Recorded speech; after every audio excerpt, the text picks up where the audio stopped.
digloid.com. This video's screencast is going to show how to do frame averaging, which means taking more than one exposure of the same scene and then averaging them together. In other words, it's a multiple exposure of exactly the same thing. When you do this, random noise quickly disappears, leaving your detail intact and a much smoother, noise-free image. You can do it for RAW or JPEG, but obviously RAW is better. The camera does have to be motionless, and the subject should be still, although things like water are okay. So let's look at the scene I'm going to do here. This is the scene once processed, but let's look at it in Raw Digger. And Raw Digger shows you what's actually going on in the capture. You can see I exposed to keep these highlights intact, which gives me basically almost pure black on a great deal of the image.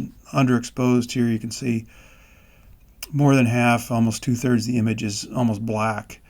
So that's not so great. You can see the histograms all shoved to the left. It's basically all black. All this is basically it's nearly black. It's ridiculous. I mean, extremely noisy image. So when do you want to use frame averaging? You want to use it for extreme dynamic range images like this one. For most images, you'll want to use exposed to the right, also known as ETTR. Just get your exposure right, and you'll get a great image in normal cases.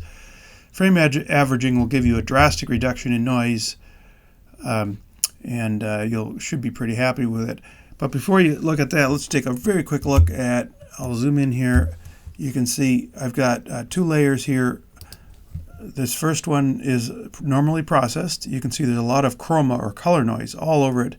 If you just process it through Adobe Camera Raw with an AI Denoise of 10, a whole bunch of that chroma noise disappears. However, it does not disappear the random noise, just that colored aspect of it. You can see, like, if you watch down in areas like this, all the colored stuff is not real. I guess it's even worse over in this area here. So AI Denoise gets rid of all that color modeling. So I would, before doing frame averaging, I'd process that way before doing the averaging part of it. All right, so how do you actually shoot this thing? First of all, use a remote release. You cannot touch the camera for any of the frames because that will jiggle it and the pixels won't align. So use a remote release. A 4-frame pixel shift that does whole pixel shifts, like on Sony or Fujifilm GFX 102, can be used to take 4 frames, by invoking it once. That's another good way to do it.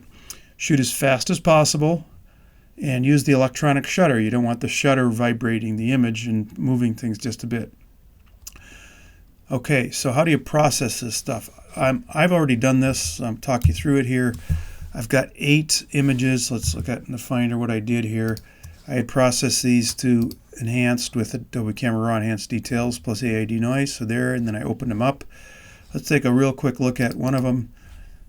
You can see it's a 1.3 stop push. I pulled the highlights way down. If I undo that, you can see there's, without that, pulling it down. And I boosted the shadows way up. Otherwise, we'd have that. Okay? And, a few other things, vignetting correction. Anyway, so that's how I process those. See my other videos for that. I processed them all the same, then loaded them into layers, which you can use. I'm not going to do it here because they're already loaded, but it's file, scripts, load files into stack. I recommend doing something. I'm sorry, my menu's on the other screen. I can't show that, but it's in Photoshop file menu, then scripts, then load files into stack. All right, so I've loaded these into the stack, and what I want to show next before we show how to actually do the blending is let's just zoom in here and observe that when I flick between these images, there's a whole bunch of change. That's not motion, that's random noise that's just different in every single frame. You can see it jumps around like crazy. It's everywhere, including the sky. And that's what we're trying to get rid of with frame averaging. Some noise is not that bad, but this isn't so hot to look at it like that.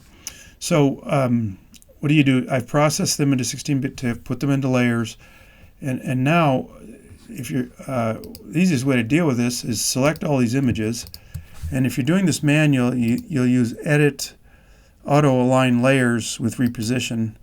But what you really want to do is use my script, which where are we here? Which you can download on my website. It's named slightly different, but we're going to do Average Identical Layers.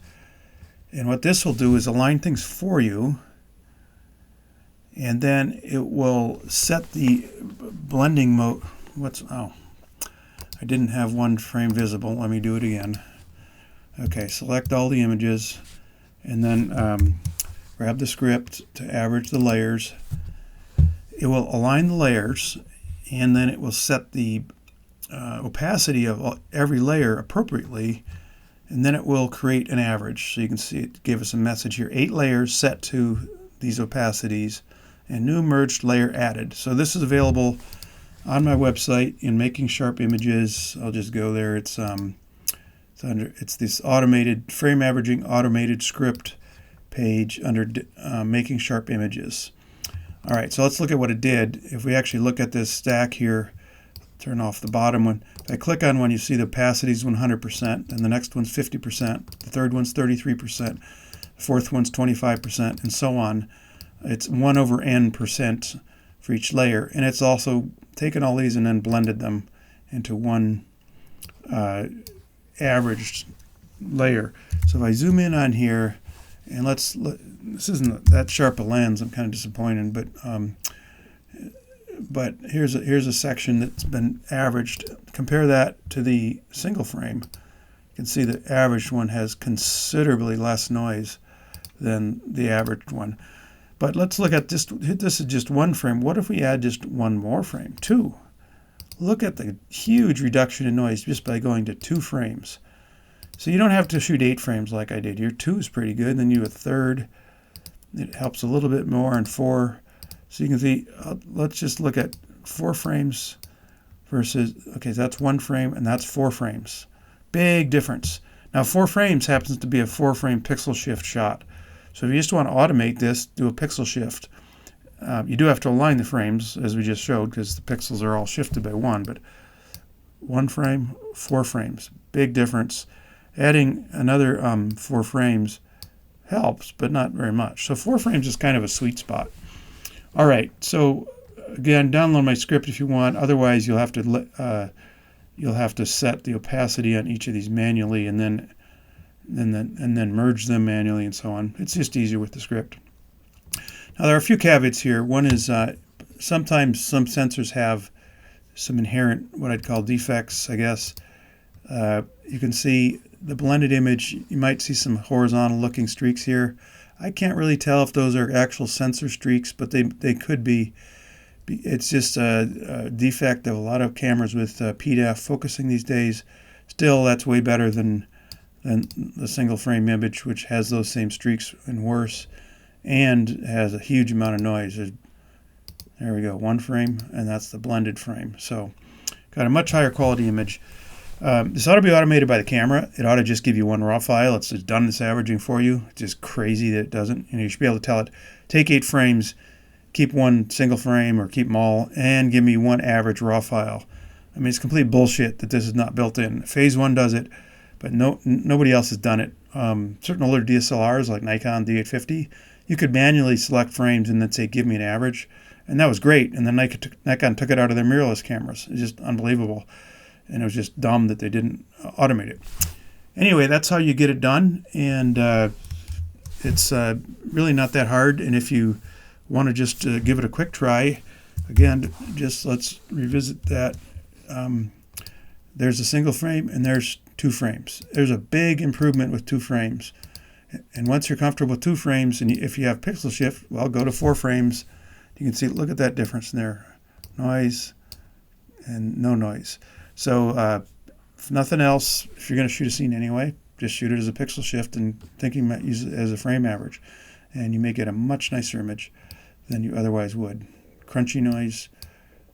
By the way, when you shoot 4 frames, in theory, you should only cut the noise in half. But because I think what's going on here is if you look at 2 frames, Most of the noise is random. So when you average two random frames, the randomness kind of averages itself out. So I think the actual result with 4 frames is much better than going from ISO 100 to ISO 25.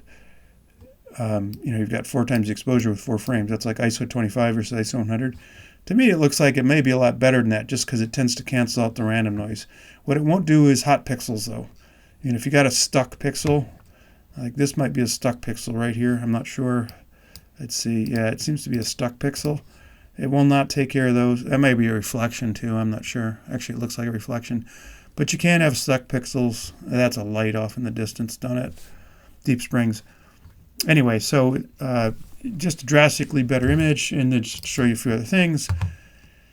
There's the frame averaging pages on my website go through all of this stuff, and you can shoot some pretty neat severe contrast things. Like here's a cliff with a bright sky at dusk behind it.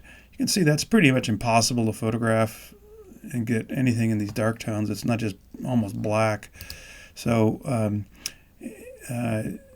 we went over this one, and then there's here's a page on pixel shift where I talk about using pixel shift with, say, Sony, and I show with and without, like we toggle here, 1 frame and 4 frames, 1, 4. Same thing here. You can see a lot of noise in the sky. You can drastically reduce, but a big benefit is you eliminate false color casts with frame averaging. So you get more not just less noise, but better color. Anyway, that went on maybe a bit long, but hopefully it gives you a good starter idea on how this stuff works.